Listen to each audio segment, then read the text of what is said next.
BNP নেতা engineer Ishraq হোসেনের ঢাকা দক্ষিণ সিটি কর্পোরেশন ডিএসসিসি মেয়র শপথ গ্রহণ ইস্যুতে বৃহস্পতিবার ২৯ মে নির্বাচন কমিশন ইসি বক্তব্য শুনবেন আপিল বিভাগ। এদিকে আইনজীবী ব্যারিস্টার মাহবুব উদ্দিন খোকন এ তথ্য জানান।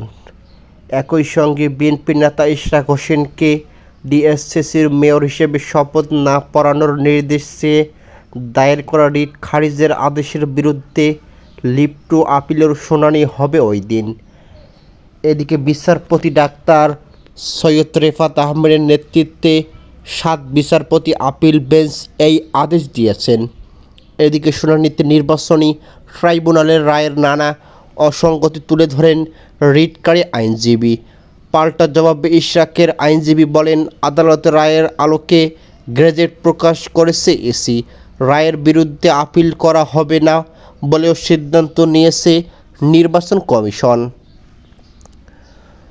তখন প্রধান বিচারপতি বলেন, বলো এখন নির্বাচন কমিশনের কোর্টে ইসির বক্তব্য শুনতে চান তারা।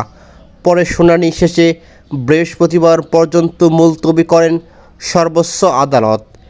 এর আগে মঙ্গলবার ২৭ মে বিএনপি নেতা ইশরাক হোসেনকে ডিএসসিসির মেয়র হিসেবে শপথ না পড়ানোর নির্দেশে দায়ের করা রিট খারিজের আদেশের বিরুদ্ধে আপিল শুনানির জন্য বুধবার দিন ধার্য করে চেম্বার আদালত। গত ২৬ মে বিএনপি নেতা ইশরাক হোসেনকে ডিএসসিসির মেয়র হিসেবে শপথ না পড়ানোর নির্দেশনা চেয়ে দায়ের করা রিট খারিজের আদেশে বিরুদ্ধে আপিল বিভাগের আবেদন করা হয়েছে। রিটকারী আইনজীবী অ্যাডভোকেট জহিরুল ইসলাম মুসা এ আবেদন করেন।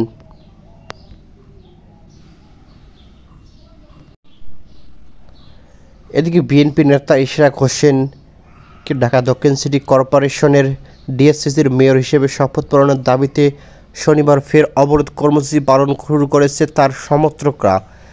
যতদিন সরকার শপথের প্রক্রিয়া শুরু না করবে ততদিন আন্দোলন চলবে বলে জানিয়েছে ইশরাক সমর্থকের আন্দোলনের প্ল্যাটফর্ম ঢাকাবাসীর সমন্বয়কে সাবেক সচিব মশিউর রহমান। সরেজমিনে দেখা গিয়েছে, গতকাল নগর ভবনের নিচতলার সামনের চত্বরে শ্রমিক কর্মচারী ইউনিয়ন ইশরাক সমর্থকরা অবস্থান নিয়ে বিক্ষোভ করেছে।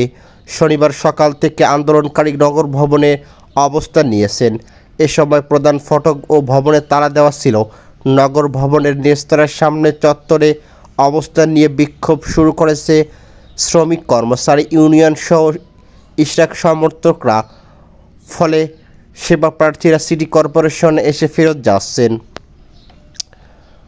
উল্লেখ্য যে বৃহস্পতিবার ইশরাককে মেয়র হিসেবে শপথ না পড়ানোর নির্দেশনা চেয়ে করা রিট মামলা খারিজ করে দেন বাংলাদেশ আদালত। এরপর স্থানীয় সরকার মন্ত্রণালয়ের কী উদ্যোগ নেয় তা পর্যবেক্ষণের জন্য ২৪ থেকে ৪৮ ঘন্টা সময় দিয়ে সেদিন আন্দোলন স্থগিত করা হয়েছে। সে সময় শেষ হওয়ার পর ইশরাকের সমর্থকরা শনিবার আবার নগর ভবনে অবস্থান নিয়েছেন। এদিকে সংক্ষুব্ধ সমর্থকরা জানান, নাগরিক সেবায় বিঘ্ন না ঘটাতে আন্দোলনকারীদের প্রতি নির্দেশনা দিয়ে ইশরাক হোসেন সরকারকে দ্রুততম সময়ে শপথ আয়োজনের আহ্বান জানিয়েছে। গতকাল মোবাইল ফোনে আন্দোলনকারীদের উদ্দেশ্যে তিনি বলেন, যেহেতু সরকারকে সময়সীমা বেঁধে দিয়েছিলেন, মাঝখানে শুক্রবার থাকায় সেদিন কোনো কাজ হয়নি, এজন্য আরেক দিন সময় দিলেন।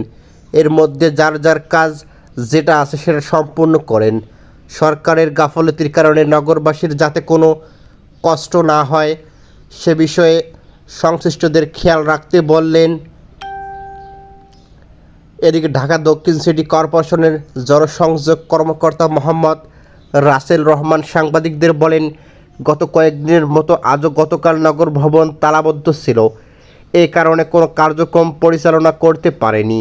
ডিএসসিসি বা সেবা কার্যক্রম মারাত্মকভাবে বাধাগ্রস্ত হচ্ছে।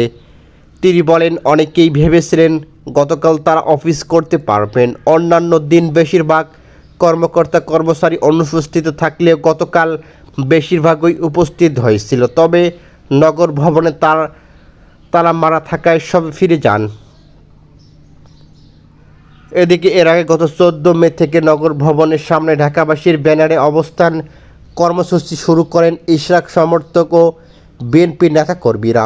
2020 সালে 1 ফেব্রুয়ারি অনুষ্ঠিত ডিএসসিসি নির্বাচনে বিএনপির আন্তর্জাতিক বিষয়ক কমিটির সদস্য ইশরাক হোসেনকে 2.5 লাখ ভোটের ব্যবধানে হারিয়ে মেয়র হন আওয়ামী লীগের শেখ ফজলে তাপস। আওয়ামী লীগের পতনের পর গত 27 মার্চ ঢাকার নির্বাচনী ট্রাইব্যুনাল সেই ফল বাতিল করে ইশরাককে মেয়র ঘোষণা করেন।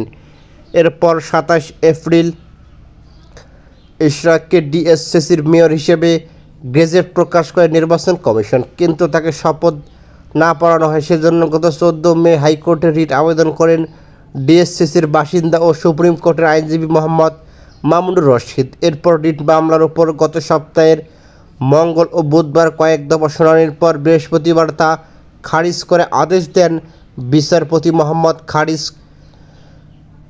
এদিকে আকরাম হোসেন চৌধুরী খারিজ দিয়েছিলেন।